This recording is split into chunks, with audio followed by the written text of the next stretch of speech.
Bien. Alors donc on va donc la séance d'aujourd'hui sera consacrée pour la suite du cours que nous avons commencé la dernière fois.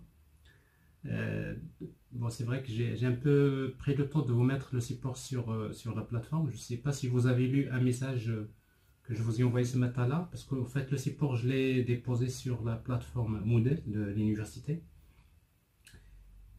Vous avez bien reçu le message? Alors, vous pouvez juste écrire des messages comme ça, je peux les voir. Oui, c'est reçu. Ok, Oui, très bien, très bien. Alors, est-ce qu'il y a quelqu'un qui peut me rappeler rapidement ce que nous avons fait la dernière fois? Juste rapidement. Oui, Monsieur, en premier temps, nous avons vu un rappel sur c'est quoi l'intelligence artificielle, c'est quoi le machine learning. ouais, Nous avons vu aussi un aperçu sur l'algorithme de réseau de neurones et du deep ouais, learning. ouais, Après, nous avons installé les bibliothèques de Deep Learning 4G et Neo 4G sur... oui. IntelliJ, ça coupe, le son coupe. Voilà. c'est un calcul matriciel à Voilà, la très fin. bien, très bien. Bah, effectivement, j'avais rappelé un petit peu l'écosystème c'est-à-dire des frameworks de machine de deep learning, et particulièrement, après avoir fait quelques rappels sur globalement en fait, la machine deep learning globalement, donc les algorithmes de machine et deep learning. Donc, c'était pas l'objectif bien sûr, parce qu'en fait, c'est pas l'objectif de mon cours. Mais c'est juste de vous rappeler avant qu'on commence un peu l'aspect pratique c'est-à-dire comment travailler avec les frameworks de machine et deep learning. Alors tout ça, pour quel objectif? Parce que nous sommes en train de faire un cours sur les systèmes multi-agents. Et ça on le sait très bien dans les systèmes multi-agents. Donc on va essayer d'exploiter en fait le principe de l'intelligence artificielle distribuée. Et que pour doter les agents, nous avons déjà fait une première partie, nous avons vu comment mettre en œuvre les systèmes multi-agents. Nous avons vu comment créer des agents, ce qu'on appelle réactifs, c'est-à-dire comment faire l'interaction entre les agents pour des prises de décision d'une manière distribuée. Euh, mais après, bon, il faut maintenant travailler un peu, on va dire, l'aspect cognitif, c'est-à-dire comment créer des agents cognitifs. Ce qui fait, on a besoin d'utiliser des algorithmes de l'intelligence artificielle. Donc pour doter les agents des capacités cognitives, donc il faudrait utiliser les algorithmes de l'intelligence artificielle, principalement en machine learning. Donc nous avons parlé de l'apprentissage supervisé, l'apprentissage non supervisé, semi-supervisé, également l'apprentissage par renforcement. Alors maintenant, pour voir tout ça, nous avons commencé par la partie l'apprentissage supervisé, et principalement nous sommes intéressés aux algorithmes des réseaux de neurones artificiels. Globalement, nous avons rappelé comment ça se passe, l'architecture globale, les concepts de base, c'est juste des rappels. Et après, j'ai présenté en fait, quelques modèles, l'architecture des frameworks de machine et deep learning. Donc, euh, j'avais présenté principalement les deux architectures. D'abord, de l'écosystème de TensorFlow. Ça, c'est ce que j'ai présenté la dernière fois. Je ne vais pas y revenir. Et également, j'ai présenté l'architecture de Deep Learning 4G, qui est un framework de machine et deep learning, notamment pour les applications Java. Alors, pour pouvoir créer des applications basées sur Deep Learning 4G, je vous rappelle que en fait, Deep Learning 4G va s'appuyer sur une librairie qui est très très précieuse, qui s'appelle ND4J, qui permet de faire tout ce qui est le calcul de l'algèbre linéaire. Alors, toutes les opérations des tensors, c'est-à-dire le calcul matriciel, tout le calcul de l'algèbre linéaire généralement, il est assuré par cette librairie. Il va tout simplement, pourquoi cette librairie-là? Parce que tout simplement, il va utiliser c'est-à-dire il dispose d'une implémentation basée sur CUDA principalement. Je vous rappelle que CUDA, c'est l'API de base qui peut être utilisée pour faire du calcul massivement parallèle. basées sur les GPU. Alors, bien sûr, et dans le cas des réseaux de neurones, ça on l'a déjà expliqué, en fait, c'est des algorithmes qui consomment beaucoup de temps de calcul. Il y a beaucoup de l'algèbre linéaire, beaucoup de calculs matriciels, généralement. Donc, ce qui fait que si vous voulez faire l'entraînement des modèles d'une manière assez rapide et raisonnable, et bien, tout simplement, il faudrait disposer donc des machines qui disposent de cartes, par exemple Nvidia ou bien AMD.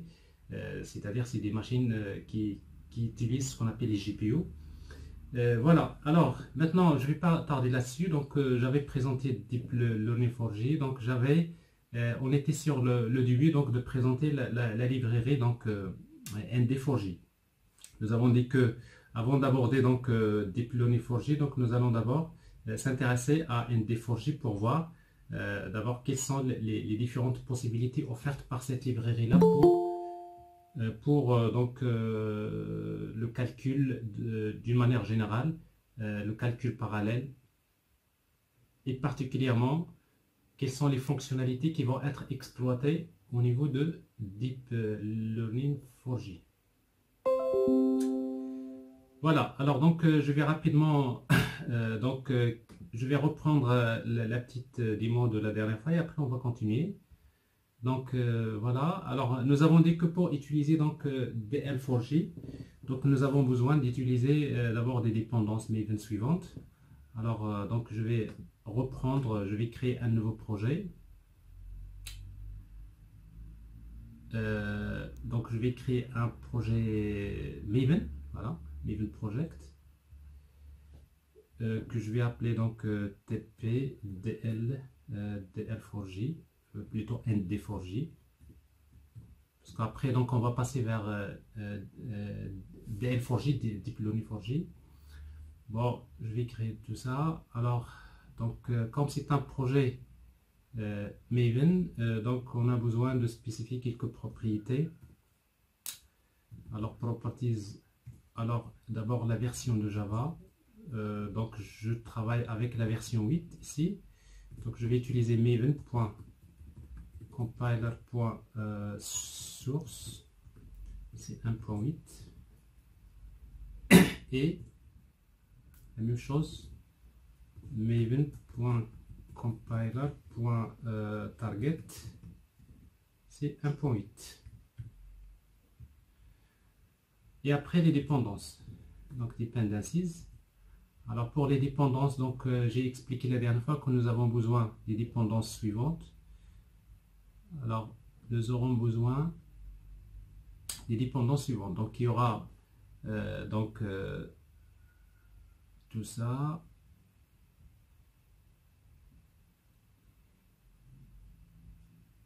Voilà, je vais copier ces dépendances. Et après, vous pouvez les chercher. Donc, je vous ai montré la dernière fois comment les chercher directement. Voilà, les dépendances de base. Alors, donc, je vous rappelle, pour travailler avec Deep Learning 4J, donc nous aurons besoin donc de Deep Learning 4J Core. Donc, ça, j'utilise ici la version bêta 3, la version 1 bêta 3. Donc, nous aurons besoin, on va voir, on aura besoin donc de Deep Learning 4J UI. Ça, c'est une interface qui va permettre donc de visualiser en quelque sorte les graphiques pour représenter les données d'entraînement des modèles. Donc ça, c'est quelque chose qu'on va voir. Et surtout pour le moment, donc nous avons besoin de ça. Donc de ND4J, c'est la librairie qui va être utilisée par Deep Learning 4J pour pouvoir effectuer tout ce qui est tout ce qui est le calcul parallèle, c'est-à-dire le calcul de l'algèbre linéaire, sur l'algèbre linéaire. Et après, pour Deep Learning 4J, donc nous avons dit qu'il y a deux backends à utiliser. Donc soit vous faites des calculs sur CPU, dans ce cas-là vous utilisez donc ND4J CUDA, ça c'est pour le GPU. Alors pour le moment je vais le mettre en commentaire parce que je ne vais pas utiliser donc les GPU ici. Donc après je vais revenir sur cette partie-là. Donc je vais mettre ça en commentaire.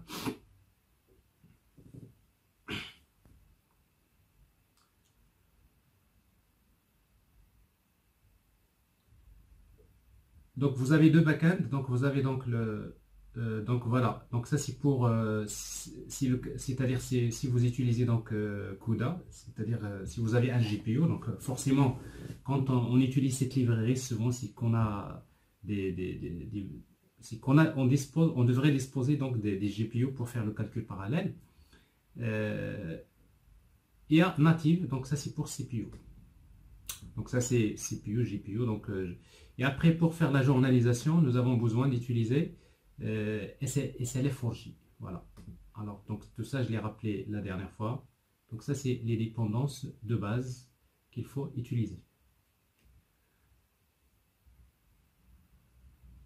Voilà. Alors maintenant, donc j'avais expliqué la dernière fois donc que quand on travaille avec ND4J ou TensorFlow, on utilise ce qu'on appelle des tensors. Alors pour ND4J, c'est ce qu'on appelle des ND array. En fait, un ND array, c'est quoi? Bon, en fait, c'est un objet qui permet de stocker les données. Ça peut être d'un vecteur, d'une matrice de D, 3D, ND d'une manière générale, mais avec un ensemble de méthodes, avec un ensemble d'opérations qui permettent donc d'effectuer des calculs parallèles, principalement c'est-à-dire sur ces structures de données, c'est-à-dire sur ces matrices par exemple. Et généralement, nous avons expliqué qu'un ND array donc, peut être stocké en mémoire, donc se forment généralement les matrices et les tableaux n dimensions sont stockés sous forme de vecteurs, donc soit ligne par ligne. Par exemple, nous avons expliqué la dernière fois, j'ai une matrice 3x3. Alors pour la stocker en mémoire, ou bien ça peut être soit dans la RAM, comme ça peut être dans les GPU. Hein, parce qu'en fait, pour faire des calculs parallèles avec les GPU, c'est que les données vont être stockées dans le GPU lui-même pour pouvoir faire des calculs parallèles.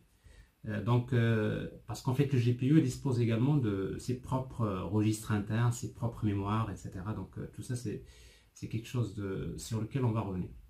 Donc les données, généralement des ND arrays, ou bien des tensors si vous voulez, sont stockées en mémoire, se forment d'un tableau unidimensionnel, se forment d'un vecteur, soit en utilisant ce qu'on appelle le C-order. En fait, le C-order, ça veut dire on va stocker les données ligne par ligne. Par exemple, ici, par exemple, je vais stocker 084, 084, ensuite la deuxième ligne 5, 3, 5, etc. Donc ça c'est assez connu dans tous ceux qui font des calculs, le traitement d'image ou le calcul matriciel d'une manière générale, donc ils savent ce genre de choses. Donc ça c'est C, c'est-à-dire là-bas c'était le langage C qui stocke les données comme ça. Et après il y a un langage aussi qui s'appelle Fortran qui est très ancien et qui était utilisé dans le calcul scientifique. Le compilateur Fortran lui donc généralement il se débrouille pour stocker les données en mémoire sous forme ce qu'on appelle F-order. Ça veut dire on va les stocker colonne par colonne. Et dans ce cas-là, par exemple dans ce tableau-là avec un F-order ça va être 0, 5, 2, 0, 5, 2, ensuite 8, 3, 3, ainsi de suite. Alors bref, alors par défaut, si vous faites rien généralement, c'est le C-order qui est souvent utilisé, mais parfois il est plus rapide, parfois dans des situations, il peut être plus rapide d'utiliser le F-order que le C-order, et parfois l'inverse. Donc globalement, donc ça c'est des choses que vous devrez savoir. Alors généralement un ND array, généralement c'est une structure qui est définie, donc c'est un objet qui contient des données comme je disais. Et après il a quelques caractéristiques. D'abord il y a ce qu'on appelle chip. Alors chip c'est c'est-à-dire la structure de données. Bon ça peut être par exemple est-ce que c'est une matrice deux-dimensionnelle, 3D, 4D, 5D, etc. Donc tout dépend. Alors par exemple ici dans ce cas-là, le chip c'est 3, 3. Donc c'est-à-dire 3 lignes, 3 colonnes. Et après il y a rank. Alors rank c'est combien de dimensions? Alors ici il y a 2D, 2 dimensions. Length, donc le nombre d'éléments qui se trouvent dans le ND array. Ici c'est 3 x 3 c'est 9. Et après il y a stride. En fait stride ça veut dire quoi? En fait c'est Par exemple, si j'utilise le C-order, hein, C-order, donc stray c'est 3 fois 1. Ça veut dire quoi? C'est une fenêtre de 3 colonnes, une ligne. C'est-à-dire, c'est comme si vous prenez en quelque sorte, vous allez prendre ligne par ligne. Donc vous prenez une fenêtre, c'est-à-dire de 3 colonnes et 4 plutôt 3 colonnes et une ligne 3 colonnes. Et après, on va essayer de se déplacer donc c'est comme ça qu'on fait. C'est-à-dire, on va prendre donc la première ligne, ensuite on va prendre la deuxième, la troisième, ainsi de suite. Alors ça, c'est ce qu'on appelle straight. Alors par exemple, dans le cas de F-order, straight, ça va être l'inverse, c'est 1-3. C'est-à-dire, vous aurez une fenêtre glissante, soi-disant, dans laquelle vous avez trois lignes, une colonne. Voilà.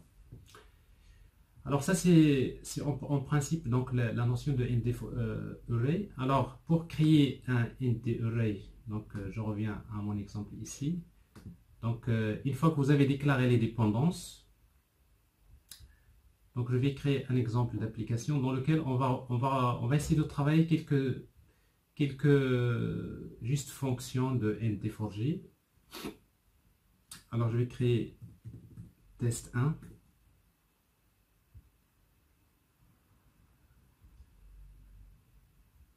Une classe test 1, une simple classe, public static void main.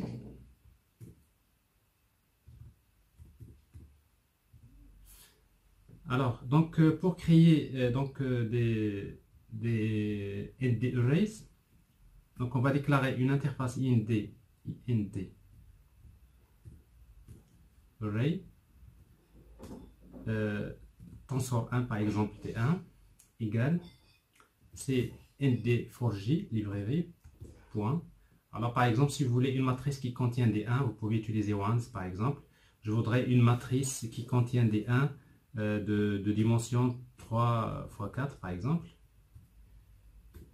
Je fais la même chose, je veux une matrice T2 qui contient que des 0. Donc je vais utiliser ND4J 0. Par exemple, la même chose 3, 4. Alors, si vous voulez afficher la structure, vous pouvez utiliser donc T1. J'affiche T1.toString. Encore T2.toString.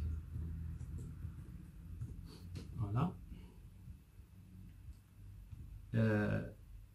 Alors, ça vous donne en fait la structure, juste que vous ayez une idée sur la structure que vous êtes en train de créer. Alors donc ici, on voit bien. Alors à chaque fois, je vais essayer d'utiliser des séparateurs. Comme ça, vous comprendrez mieux.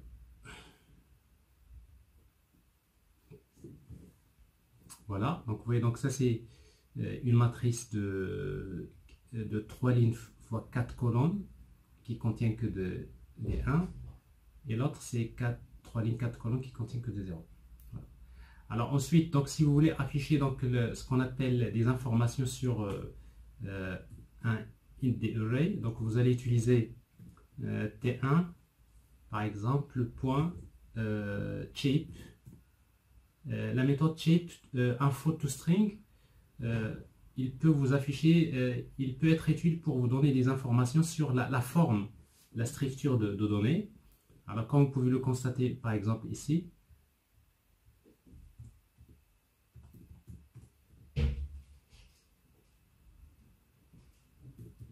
alors ça c'est cheap, T1.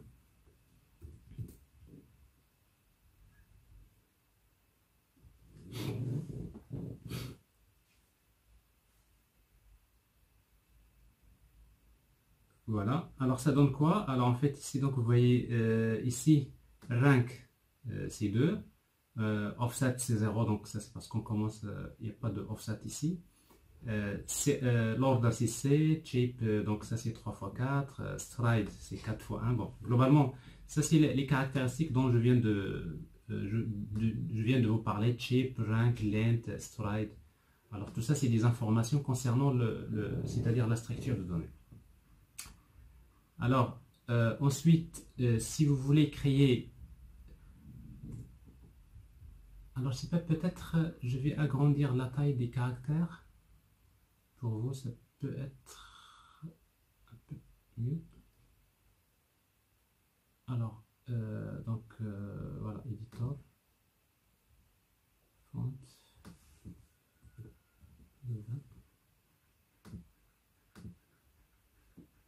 c'est un peu mieux pour vous? Oui. Oui, monsieur. Ok, ok. Alors, voilà. Alors, juste pour ceux qui viennent enfin, qui ont l'habitude de travailler avec Eclipse et qui n'ont pas utilisé souvent en fait IntelliJ, vous allez juste parfois vous voyez des questions en fait toutes on va dire bidons. Alors quand vous faites appel à une méthode, là vous avez les paramètres. Alors par défaut l'IDE il vous affiche les noms des paramètres. Ce que vous voyez ici rows et columns. Donc ça c'est juste en fait c'est l'IDE qui vous l'affiche. Alors si jamais si vous faites vous ne souhaitez pas, si vous voulez pas avoir c'est-à-dire ces informations, donc vous pouvez les désactiver. Donc alors où est-ce qu'on va les désactiver? C'est dans Editor. Alors Editor, Editor, Inline Ins, voilà ici. Alors ça c'est parce qu'en fait IntelliJ donc c'est un IDE pour plusieurs langages.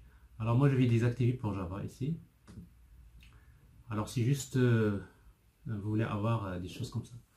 Donc c'est-à-dire que si c'est désactivé, donc alors ça peut toujours être utile. C'est une information intéressante parce que quand vous voyez ici 3, 4, ça suppose que vous connaissez c'est quoi 3, c'est quoi 4.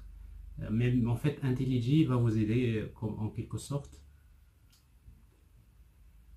Ici si vous activez donc cette configuration, vous allez juste voir chaque paramètre, il vous indique le nom du paramètre. Ça peut être pour vous très intéressant. Parfois vous ne mélangez pas les lignes et les colonnes, des choses comme ça peut être utile. Est-ce que c'est clair? Oui, monsieur, c'est clair. Très clair. Alors maintenant donc nous avons ici voilà. Alors si vous voulez créer un int par exemple avec des données, donc vous pouvez utiliser les données que vous avez, donc int_d4j.create, et on peut spécifier les données. Alors par exemple vous avez des données de type double. Alors en fait vous avez plusieurs manières de faire. Vous pouvez avoir un tableau à une seule dimension dans lequel vous mettez des données.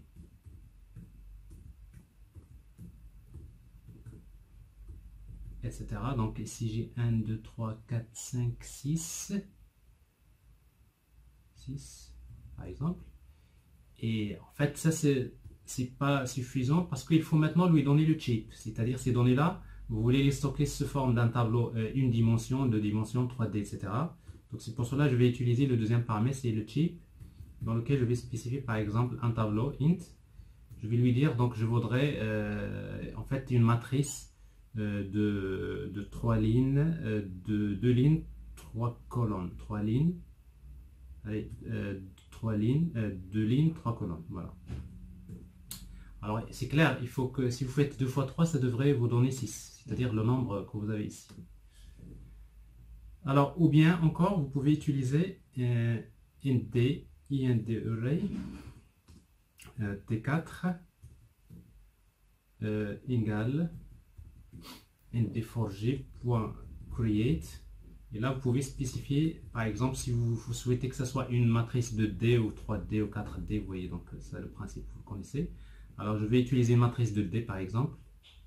Donc, ici, c'est un tableau de D. Et après, vous pouvez spécifier, voilà, entre accolades, et vous spécifiez les différentes lignes. Alors, la première ligne, c'est par exemple 1,2,3. La deuxième ligne, c'est 3,4,5. Alors ça c'est un double. Voilà. Alors comme vous pouvez le constater, alors en principe, donc par défaut, on utilise des doubles, c'est-à-dire des nombres réels double précision. Alors dans la majorité des cas, le calcul d'algèbre linéaire s'appuie sur ces données. Mais l'empêche, si vous voulez utiliser des int et tout ça, vous pouvez le faire à condition de spécifier un paramètre à la méthode create pour lui dire que le type, c'est plutôt donc c'est un int. Donc, ça, c'est quelque chose que vous pouvez faire. Alors d'ailleurs, si vous regardez la documentation de create, vous allez trouver donc, vous voyez, donc ici, create, c'est une méthode surchargée, vous avez plusieurs méthodes create avec différentes possibilités à utiliser. Donc vous pouvez consulter ça si vous voulez. Alors ça c'est T1, donc je vais afficher pareil. Je vais afficher les informations sur T3. J'affiche également les informations sur T4. Et vous remarquerez en fait qu'il s'agit de la même chose.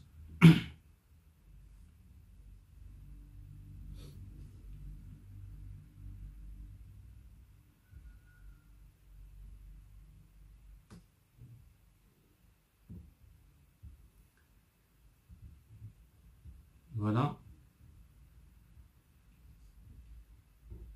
Alors ça c'est T3, vous voyez ici. Et ça c'est T4.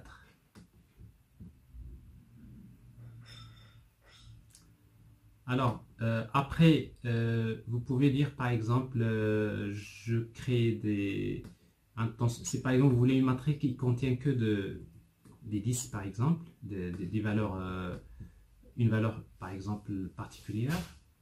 Au lieu de 1 ou de la 0, vous voulez mettre 5 par exemple, pour une raison ou une autre, vous pouvez utiliser la même chose. ND4J par exemple, vous pouvez utiliser par exemple 0, que vous mettez par exemple une matrice qui contient que des zéros. Et après, vous pouvez ajouter la méthode add. Add par exemple 10.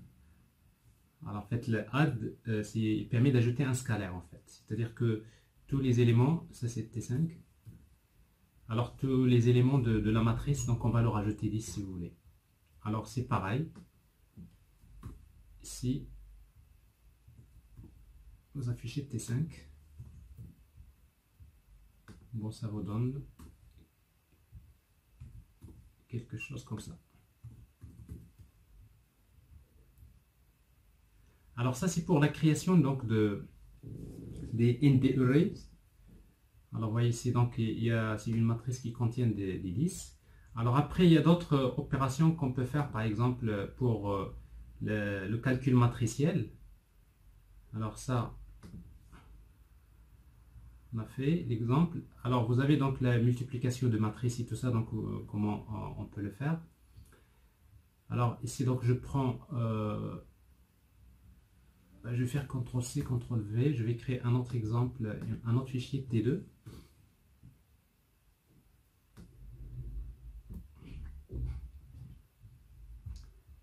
Alors T2, l'exemple 2.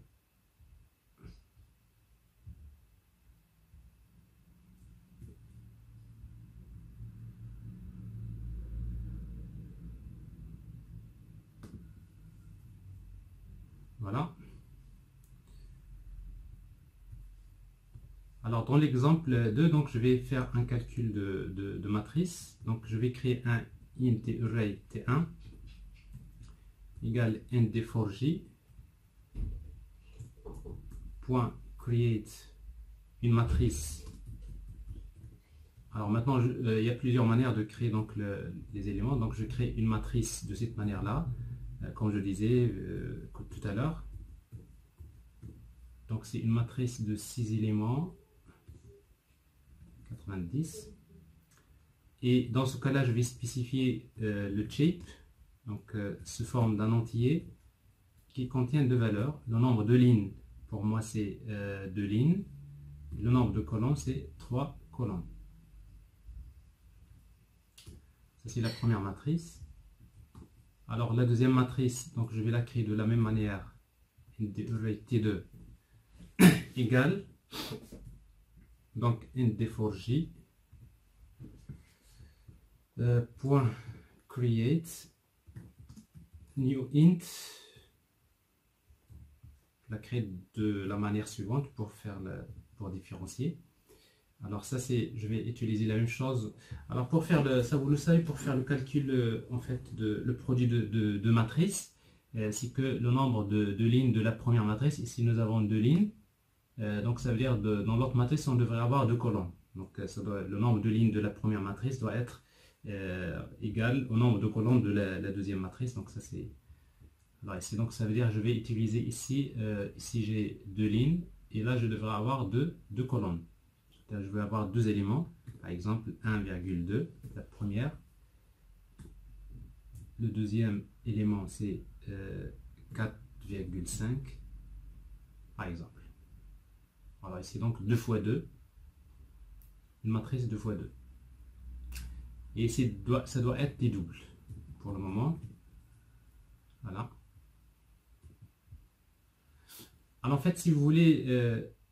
voilà, donc je vais revenir à cet exemple-là tout à l'heure. Alors après, vous voulez créer donc je vais créer un autre int array t3 égale nd4j point m, plutôt c'est t1 point m mult. Alors voyez donc t1 c'est le tensor, c'est le int array.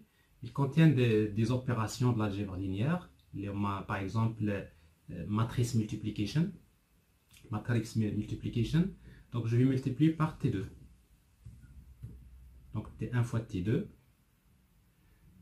Donc il faut juste noter que généralement les opérations sur les tensors, sur les nd array d'une manière générale, sont immutables, c'est-à-dire ils sont immutables.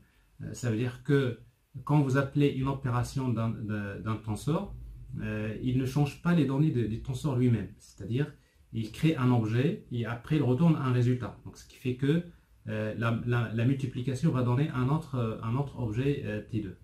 Alors ici, donc ça c'est des opérations de base. Alors ici, donc je vais utiliser T3, plutôt je vais afficher T1, j'affiche T2 et j'affiche T3.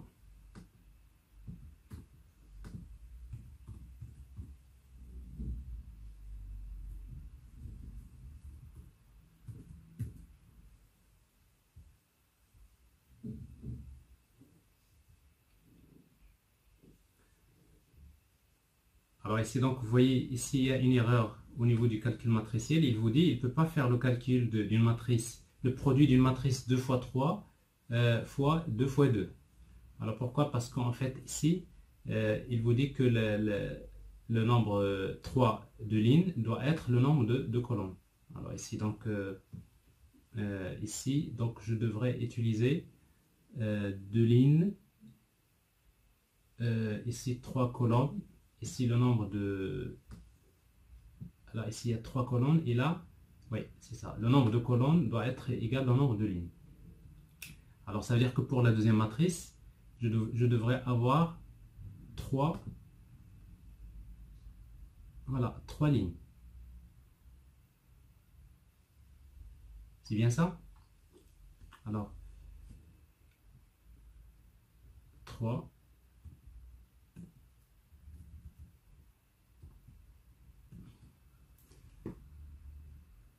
Alors le nombre de colonnes ici doit être égal au nombre de 3 lignes. C'est pas 3 colonnes. Alors je garde les éléments 2 et après je vais ajouter une troisième ligne. Voilà. 3 colonnes et je devrais avoir ici 3 lignes. Alors la première ligne, deuxième, troisième. Voilà.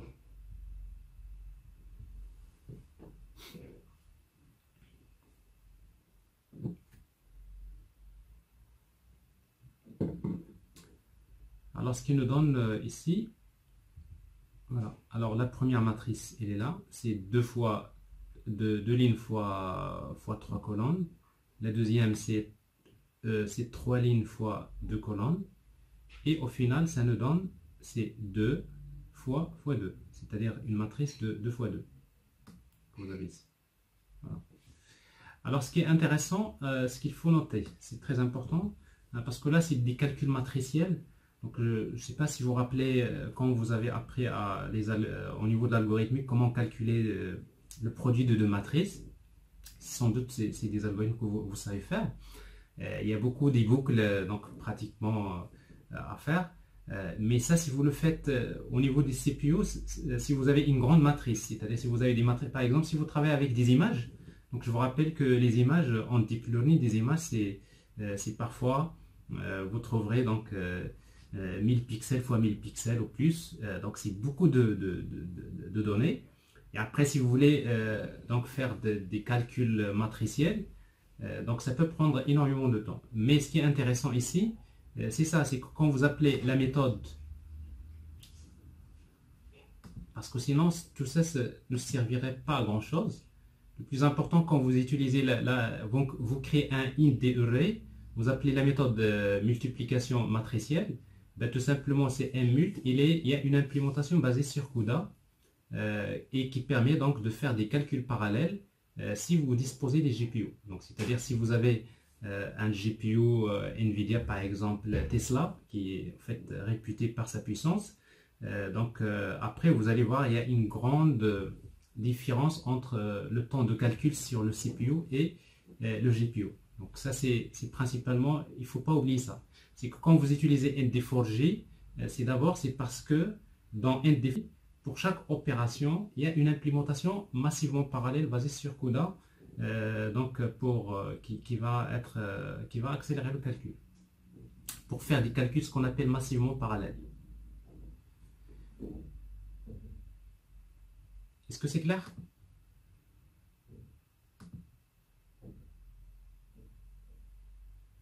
Oui.